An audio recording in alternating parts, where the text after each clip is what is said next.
Tonight, Vera is handing out Marble Hill Baptist Church membership information folder. And inside of that, and make sure we're getting all of this settled out, I just want to open up, first of all, to see, I know there's been a lot of things that we've talked about over the last few weeks, a lot of things have been presented and things to be thinking about. So I just want to open up, first of all, and just see if anybody has any questions, any points of discussion, anything we need to talk about before we go into business and examine adopting these things as a church.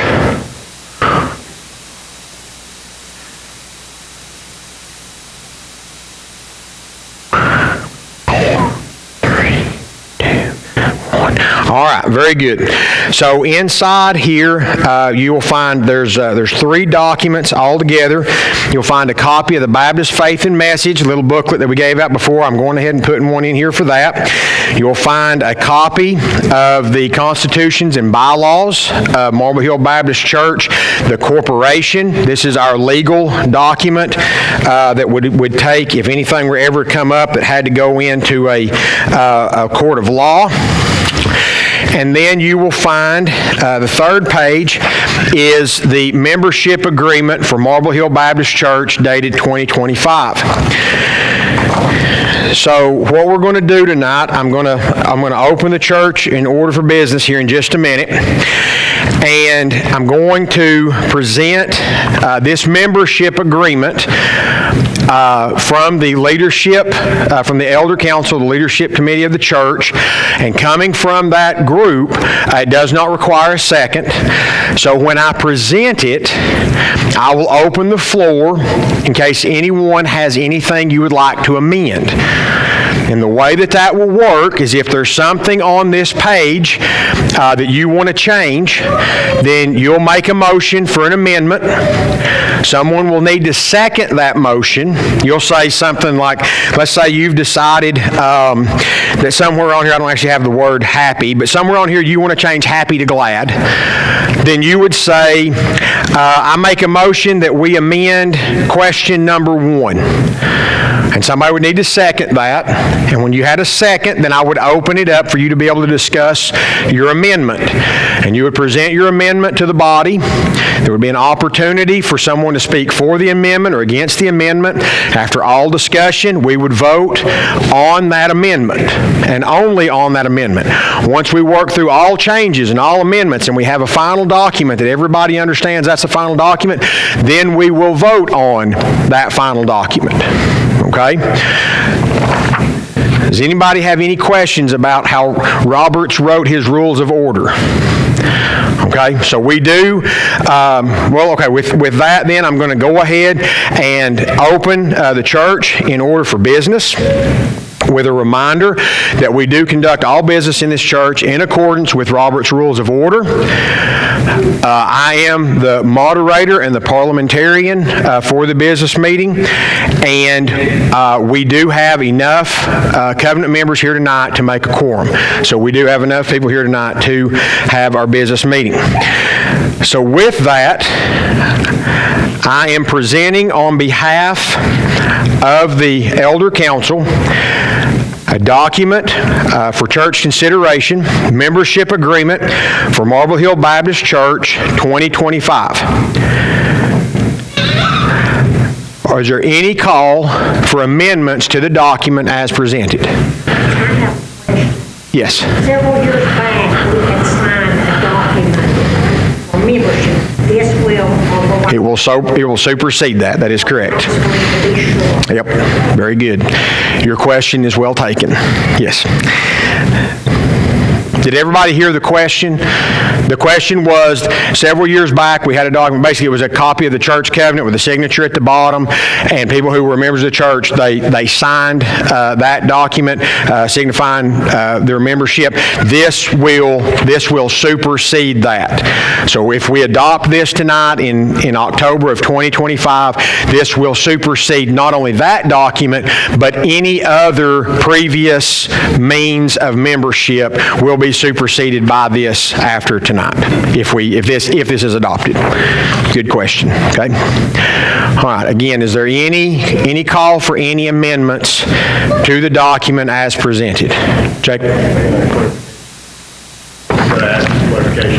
Clarification. Yeah, absolutely, yeah.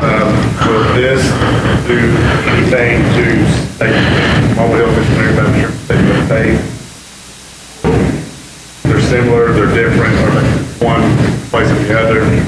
No, it doesn't replace our statement of faith. Okay, being so simple, I didn't know. Right, no, the statement of faith is this is the membership agreement.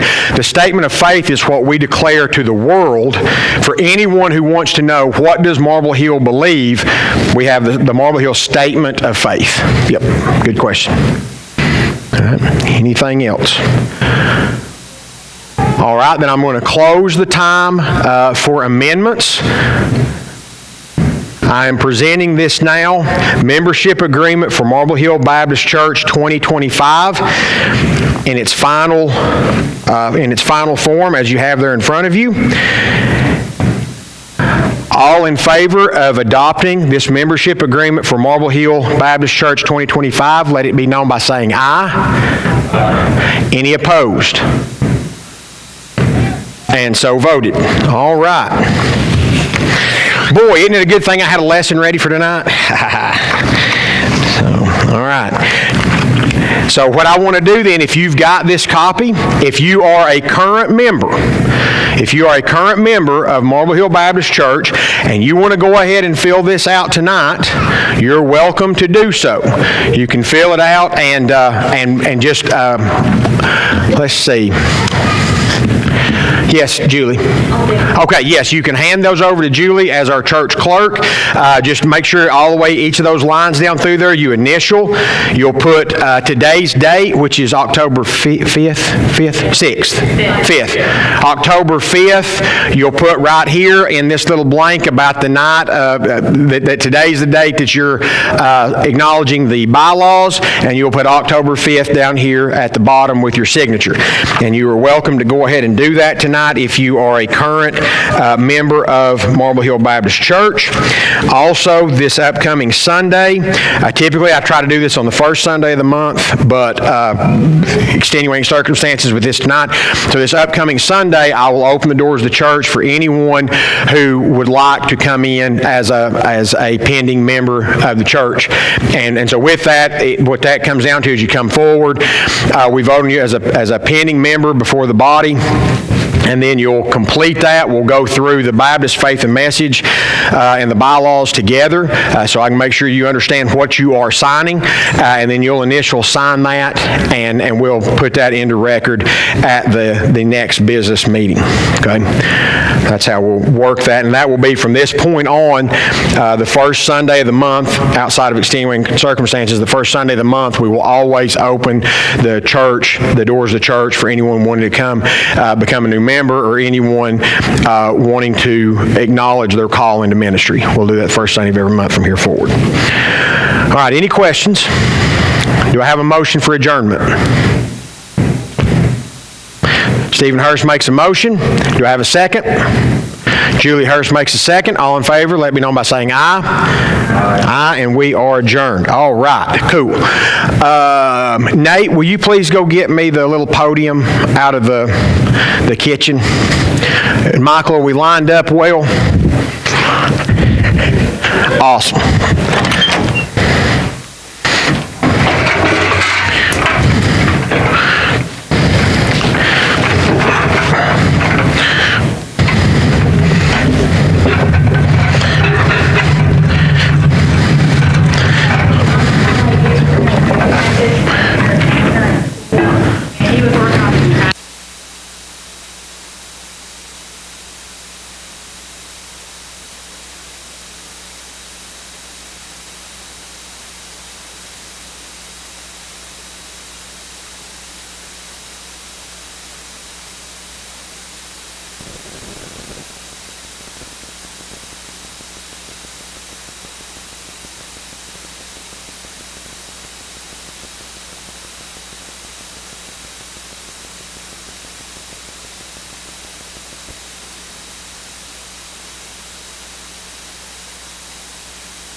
So tonight, what we're begin to look at, as I said this morning,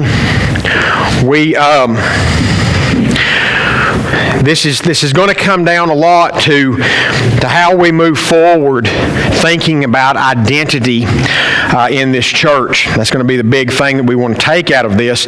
But as we were going through through looking at the things that we teach in this church and the way that maybe we would be categorized, one of the things that came up, the longest word that we put up on the board was the word complementarianism.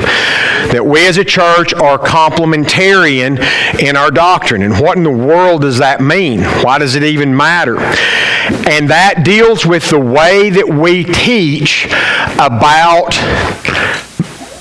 human beings, their identity between male and female. Okay, so that's the whole idea. Well, what do you do with these humans who are split up between being male and female? How do you think about those two categories? How do you apply those things? What does the Bible teach about their equality and their differences? Because we have both. We have things that are the same, things that are different. And so, being a complementarian church, the opposite of that is what we call egalitarian. All right, so you've got complementarian on one side, and you have egalitarian on the other. And churches are going to be one or the other. There's really, in this particular instance, there's very little middle room on this. There's very little gray in the middle of this. And the reason that I want to back up tonight, and I want to examine this from a fundamental historical perspective, is if you're my age, so I'm 46 finally for the second time, and if you're my age or around that or maybe a little bit younger, we have this image in our mind that somewhere back in the early to mid-60s, June Cleaver and Lucy Ricardo were both in their kitchen, and they were baking an apple pie for Ricky and Ward and Wally and the Beeve, and all of a sudden, the back door is kicked in, and this hippie woman in an army helmet and no bra and sandals comes in and grabs Lucy and June and says, "You've been oppressed by men your whole life," and grabs them by the arm to lead them out to liberation.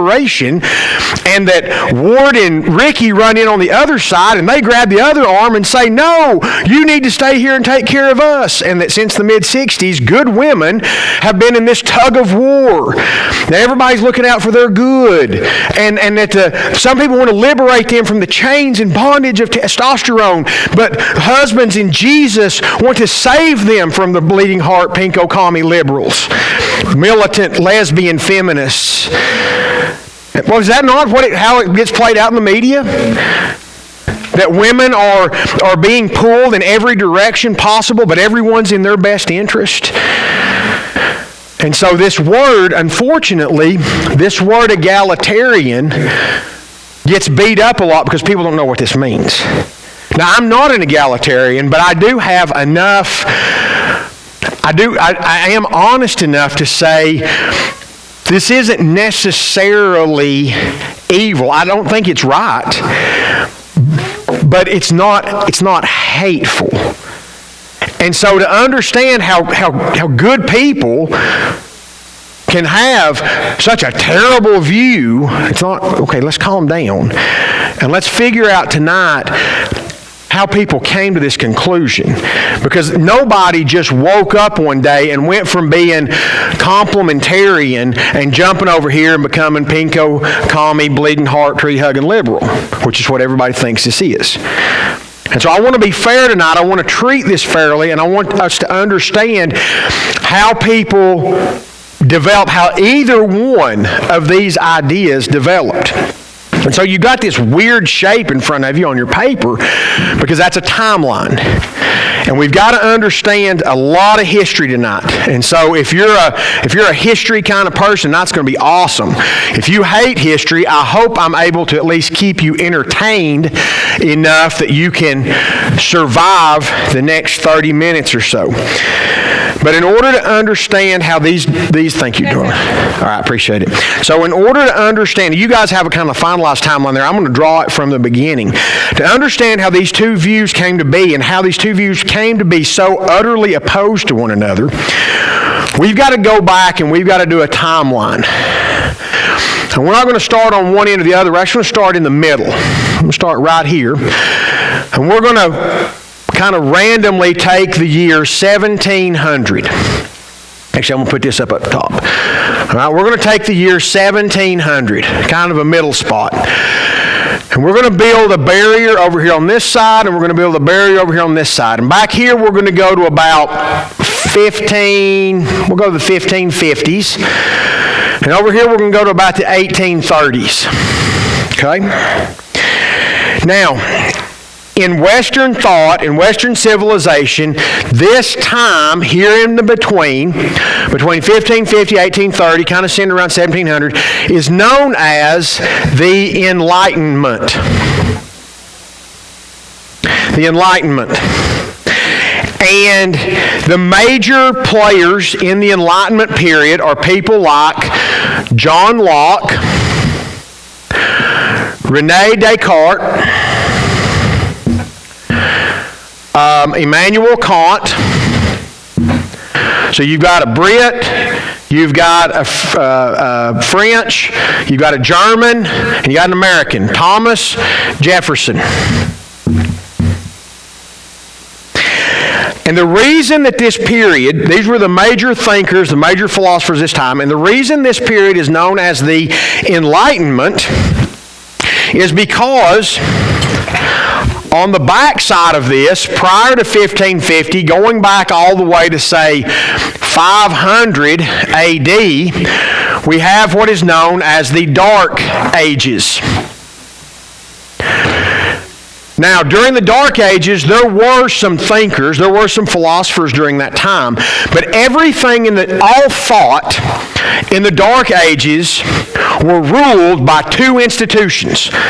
They were in charge of the economy, they were in charge of philosophy, they were in charge of government, they were in charge of all day-to-day life. Who do you think the two institutions that ruled the Dark Ages are? The church and the crown. You got the king, you got the pope.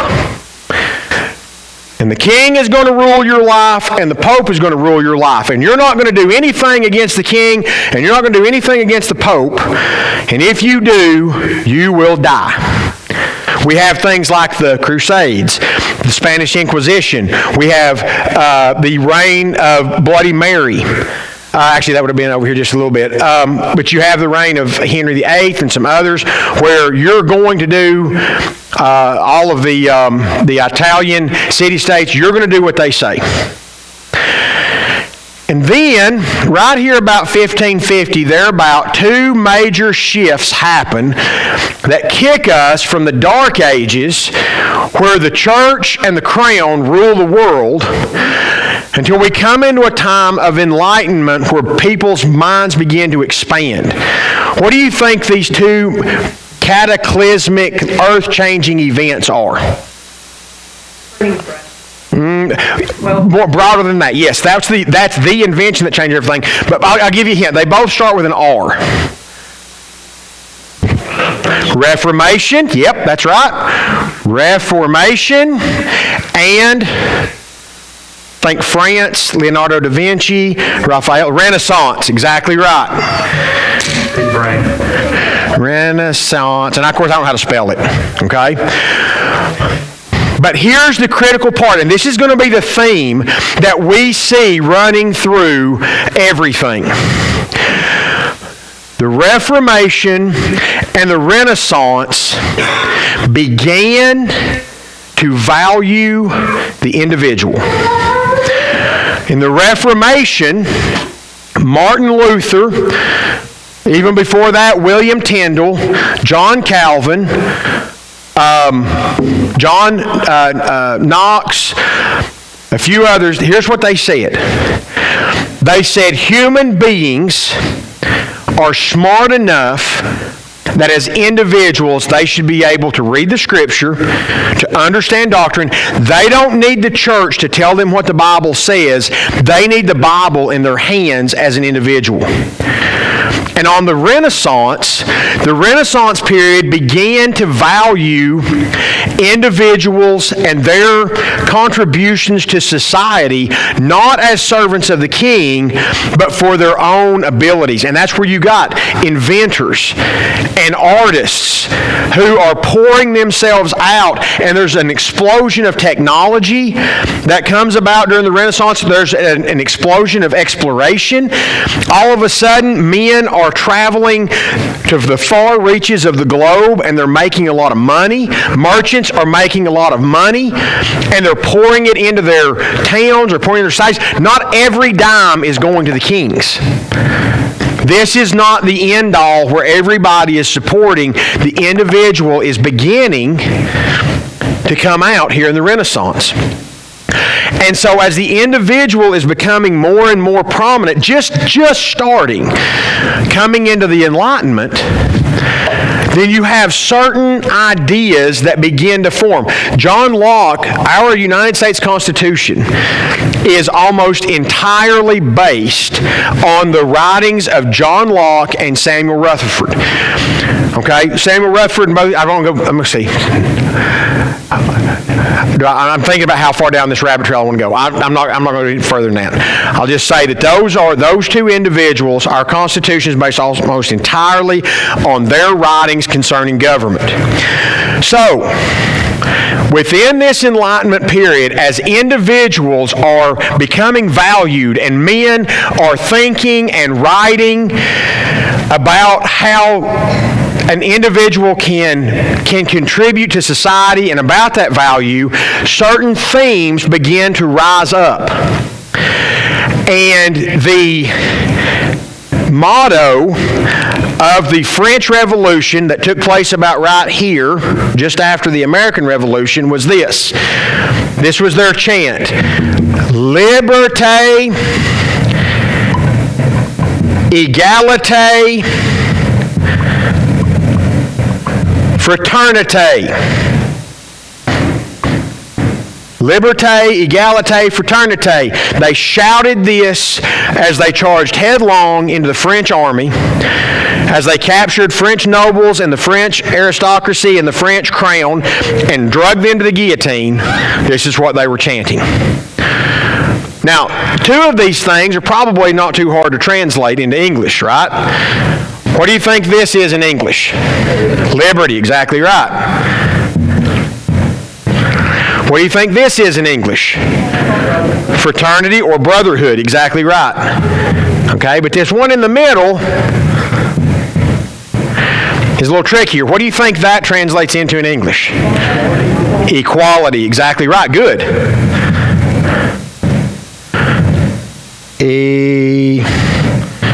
Equality. I don't like that marker when it's like that. Okay? So now, translate this. Take these three words now, and where do we find these three words most prevalently in American Enlightenment documents? We hold these truths to be self-evident, that all men are created equal and are endowed by their Creator with certain unalienable rights, including life, liberty, and the pursuit of happiness. And so the biggest thing that comes out of this Enlightenment is that this is what is being proclaimed and championed and trumpeted throughout Western Europe and the Americas. And this is great. This is great. Except we have no idea how to do this. We have no idea how to do this. And so you have two versions of this. You have the American Revolution in 1776, where we rise up and we say we want to be free from the king. King, you stay where you're at. we're going to stay where we're at, but we're going to break free of you. When you compare the American Revolution and the French Revolution, the American Revolution begins in the church. The French Revolution begins in the academy, in the colleges. The American Revolution, if we came across a British Tory, what did we do? We tarred and feathered them, put them on a ship, sent them back to England. What did the French do? And beheaded them. You see a difference? Absolutely. Huge difference in the way things were done in America versus France. But both of them are promoting these principles. And that's great. This is biblical, 100% biblical. And so going into the American experiment,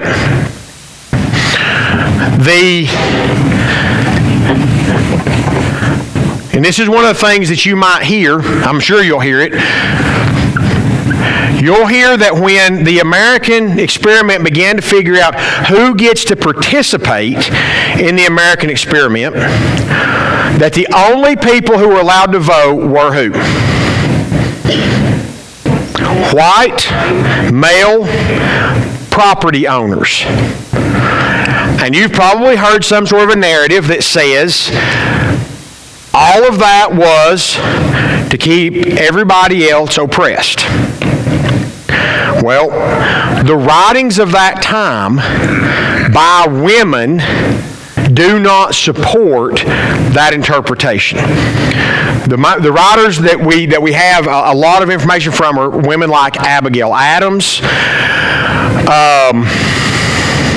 Who else would have been back during the Revolution? There were a few other ladies who were prominent in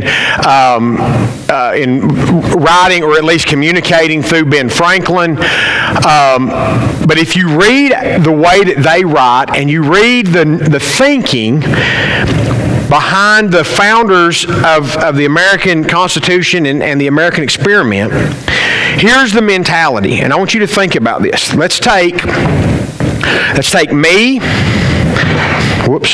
Michael, and Nate. Okay? You got me, you got Michael, you got Nate. Now here's why I'm picking these three. I have a family that I've got to worry about. And this wasn't just in America. This even carried back into some of the things in Britain. Michael has a wife. Nate has a dog. Okay? So of the three of us, who do you think has more weight on his decisions? I do. Because how I make a decision is not just going to affect me.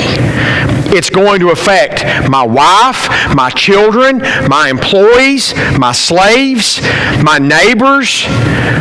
I have to think about a lot of people when I make a choice.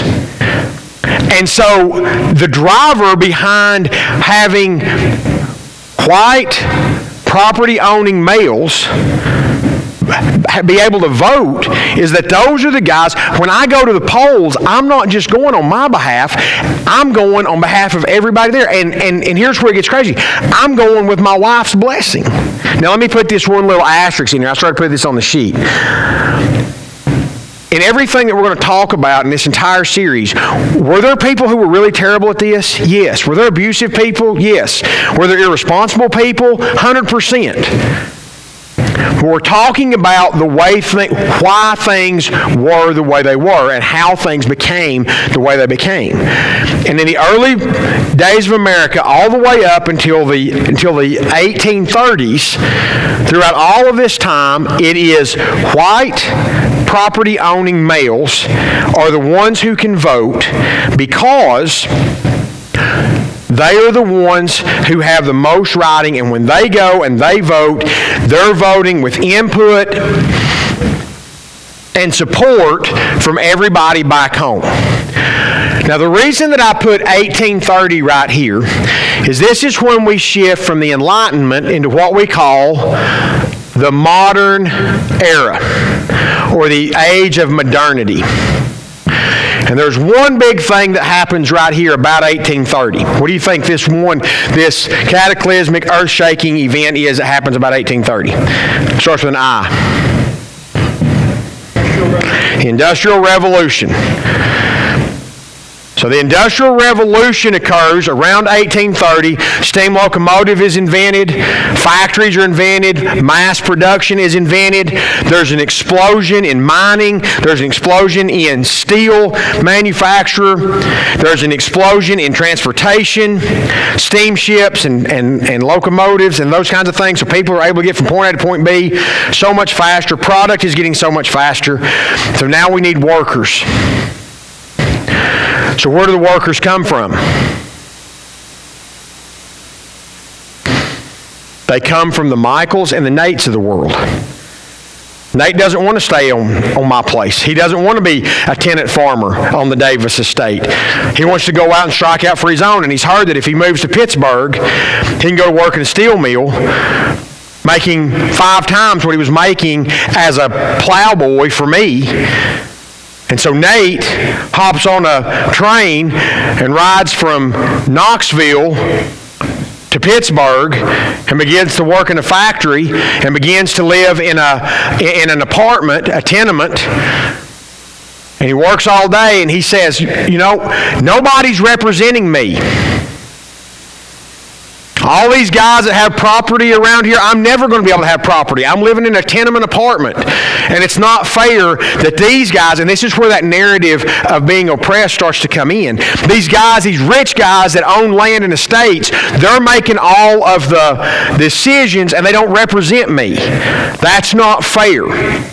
And so state by state, beginning in the around 1830s, by 1854, at this time, all voting rights are at the state level. By 1854, all states have said you no longer have to own property. That if you are a white male, you can vote. Hey, that's great, right? Wonderful. But here's the problem. How many votes does Nate get? 1. How many votes do I get? 1. So even though I'm voting on behalf of everybody that's on my estate and everybody that I've got to think about and who I've got to care about, I still only get 1 vote. And for every one of me, there's 100 Nates. So how do you think the policies and the decisions started shifting? Are we making decisions based on what's best for families? Are we making decisions based on what's best for communities? No, we're making decisions based on what's best for young, individual factory workers. And at the same time that the things are changing between how we're thinking about the world and who we're representing, there's another big shift. As Nate goes into the factory, let's back up, let's use Michael now. So now Michael is going into the factory. He's not waiting around for me to die so he can take over the estate. He's going into the factory. And as he's going into the factory and working 14, 16 hours a day, trying to do his best to make money, he's becoming an individual. And the major thinkers of the modern era are people like Adam Smith, the father of capitalism, and Karl Marx, the father of communism. Now, why are those two so important in modernism? Because as we come out of Enlightenment and we go into modernism, do you know what back here it was about the crown and the church. Here it's about the individual. What rules here? It's all about the dollar. Because Nate's working for the dollar. Michael's working for the dollar. And so all of the decisions, everything begins to shift, and everything is now based on economics during the modern era. And it's all about how do I, as an individual, how do I take my liberty, my equality, forget this brotherhood stuff. If I'm going to be in a brotherhood, it's going to be a union, and we're all going to come together to try to make more money.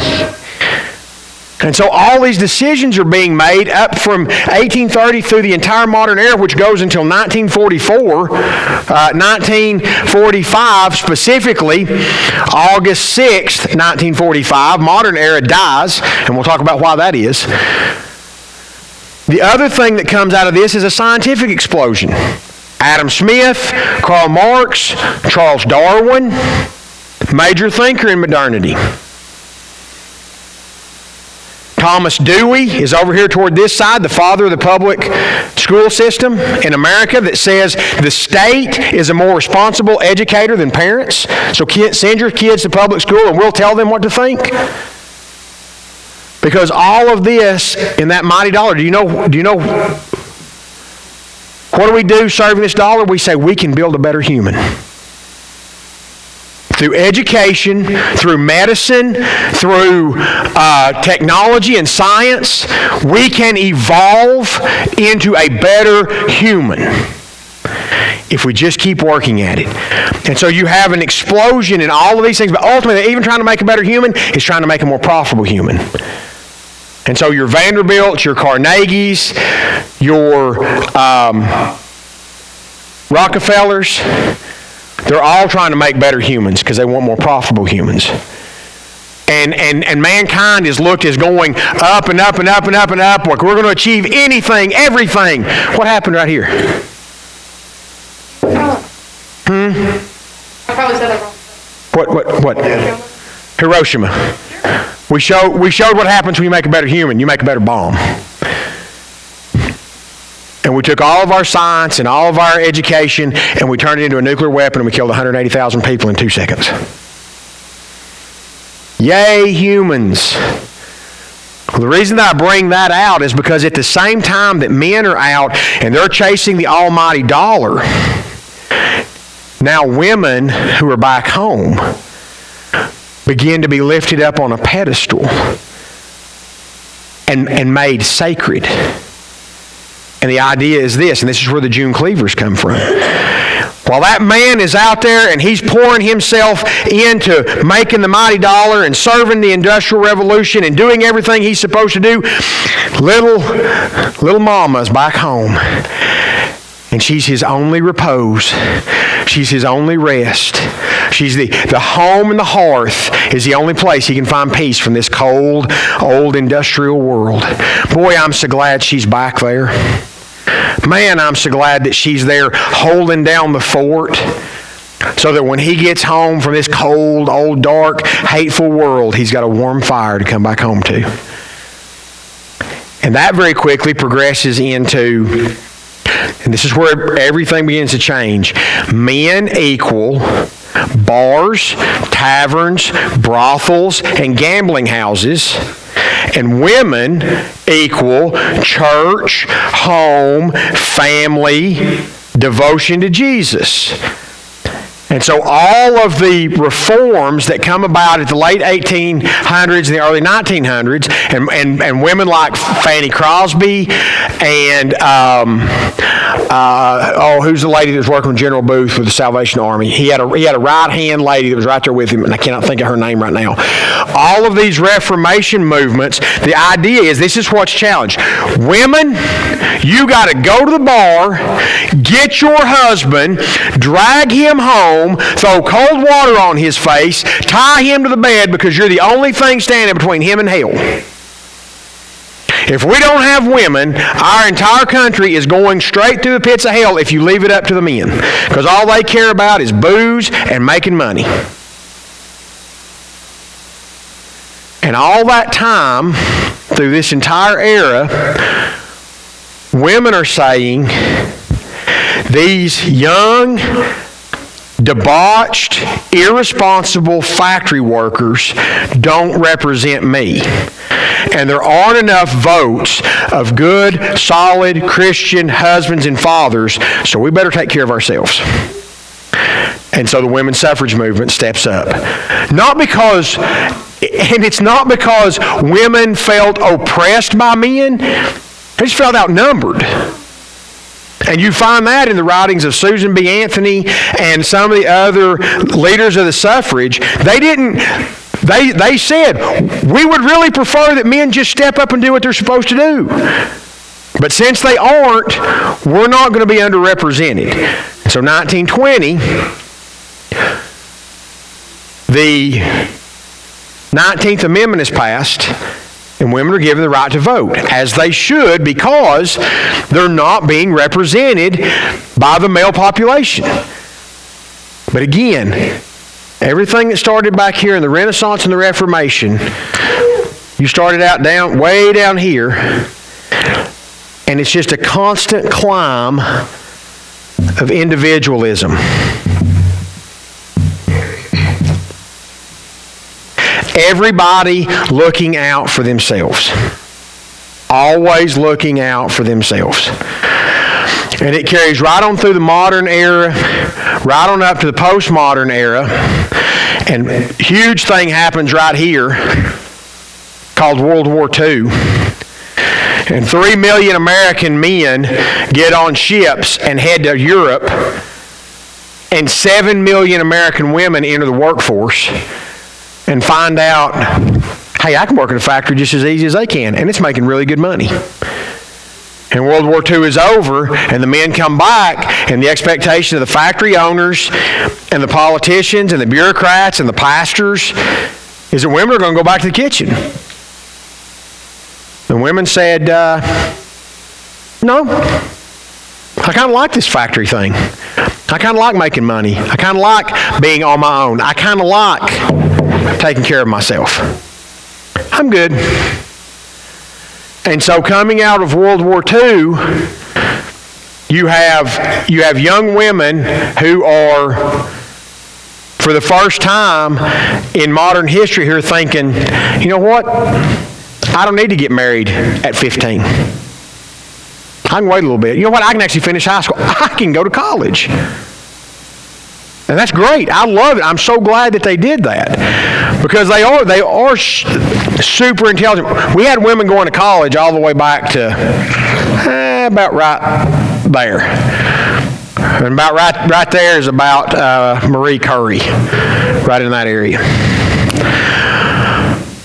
But yes, as they're coming up and they're learning all of these things, then all of a sudden, this train of thought is moving in the right direction. And all of this is great. And women are stepping up, and they are beginning to understand how valuable they are to society. That there's more to being a woman than just birthing kids and fixing apple pies. That no, actually, we can participate in everything.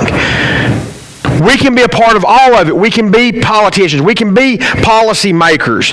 We can be at the forefront of economics. We can be at the forefront of leadership in every part of society, and we should be. And then something crazy happened. Really, really crazy. And this is where it all starts to really fall apart, is in the 1960s, we have what's called the sexual revolution. And this is when it gets really tough. And I have a little bit of patience with this, but not much. So in the 1960s,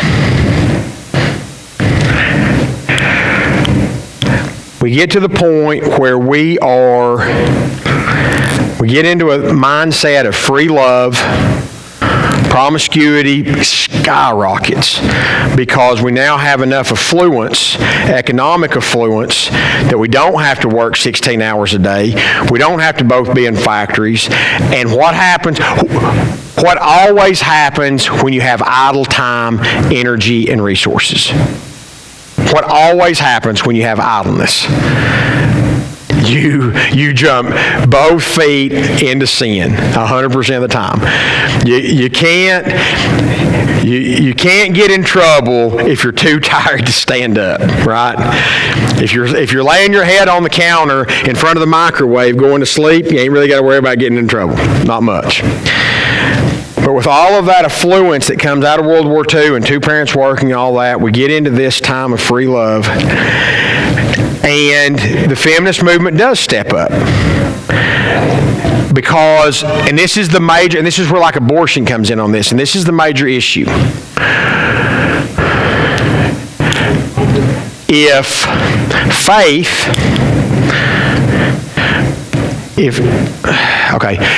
sleeps with 10 guys in a month, just listen. No, this is why we got where we are. If Faith sleeps with 10 guys in a month and Nate sleeps with 10 girls in a month, what's the likelihood of her getting pregnant? Pretty good. They're really good. What's the likelihood of Nate getting pregnant? 0. And so we come to a point, and this is where Roe versus Wade comes into this. We come to a point where women in America make a very valid argument. That's not fair. That Nate can go out and do whatever he wants to, and there are no consequences for Nate. And there are 18 years of consequences for Faith. And so now, the American public and American bureaucrats and policymakers have to make a choice. We can either find a way to hold Nate responsible for the consequences of his actions, or we got to find a way to let Faith off the hook. If he's not on the hook, she is on the hook. We got to bring egalitarity. We got to make them even, so we can either bring Nate up to where Faith is at, or we bring Faith down to where Nate's at. Now, which one's easier? Bring Faith down. And that's why Roe versus Wade comes around. Because women, following the same pattern of individualism, said, you're not hanging it all on me as an individual. You're either going to figure out how to hang it on somebody else to help me, or you're going to let me off the hook as an individual. And that's what they did. And that's where the entire abortion industry picked up, is by allowing women to have the same set of consequences superficially as men.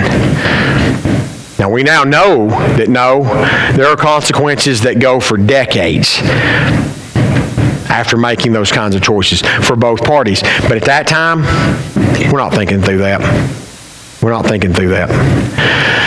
And so this whole concept of complementarianism versus egalitarianism says that there should be no difference. The equality between men and women should be completely undifferentiated across all aspects of humanity. That when you look at a man, and anybody remember the Andy Griffith movie, No Time for Sergeants? Of course you do. You own every copy of it, right? So Andy Griffith is sitting in the chow hall, and a man and a woman walk in the door. And all these buddies are sitting around, and they look at this man and this woman that walk in, and they all start getting all gaga about this woman, and they say, what was his name in that movie? Was it Andy? We'll say it was. I think he was. I think he was Andy in that movie. He didn't really, I guess he didn't like scripts. So they like, hey, Andy, what do you see walking in that door? And he looks up and he says, I see a captain and a lieutenant, and goes right back to eating.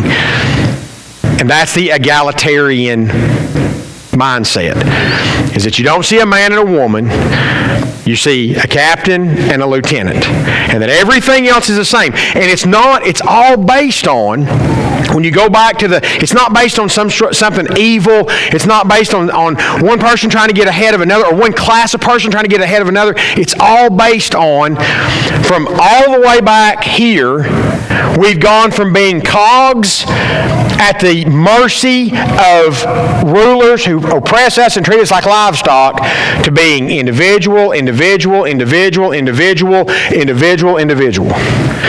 And it's all about the individual. And even when you carry it on into transgenderism, even when you carry it on into homosexuality, it's all about individual, individual, individual, individual. My universe stops at the end of my nose. And every other universe around me will accommodate the universe that stops at the end of my nose. Because my individual universe will always trump all of your individual universes. Because the individual is what matters. The self, capital S. So what does the Bible say about individualism? Go to Galatians. So interesting. So interesting how the Bible views this.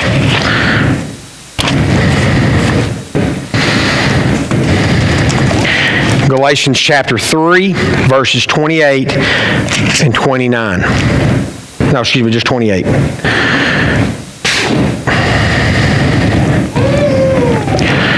And you've got to read the whole statement. There is neither Jew nor Greek. Individual. There is neither bond nor free. Individual. There is neither male nor female. Individual. For all are one. You are all one in Christ Jesus. There's nothing individual about that statement. It's not individual, individual, individual, individual, individual. It's differentiation. It's distinction. We're all distinct human beings, but we're all one in Christ. So the whole argument of complementarianism is to say, and this is not just about wives and husbands, okay? Complementarianism is not about wives and husbands. He does not say in this, in Galatians 3:28, he does not say there's neither husband nor wife. He says there's neither male nor female. So this applies to men and women. All men are better off because of women. And all women are better off because of men. Women are incomplete without men. And men are incomplete without women. And that's true of every distinguished man. There isn't a man on the face of the earth who isn't better off because women exist. And there isn't a woman on the face of the earth who isn't better off because men exist. Masculinity and femininity were never designed to exist or function alone. Never. Not in any setting. Okay? Monasteries are terrible. They're not, the men who are living in the monasteries, monks, they're not meeting their design. As devoted as they think they are to Jesus, they're not meeting their design. Neither are convents. Because all men are meant to complement all women. Not just in marriage, but even within a home, brothers, sisters, mothers, sons, fathers, daughters, within a setting like this, within a church, within a community, within a nation, and within this world. We are not meant to be individuals as islands. We are absolutely distinct. Every human is distinct. Every human is equal in dignity and value in the eyes of God, just like we talked about this morning. That's where my dignity, my value comes, is not from what you all think about me. It's what God thinks about me. But what you all think about me matters. It affects me. This is where I get my identity. But how you all view me and what you all pour into my life, that is what gives me. This is where my value comes.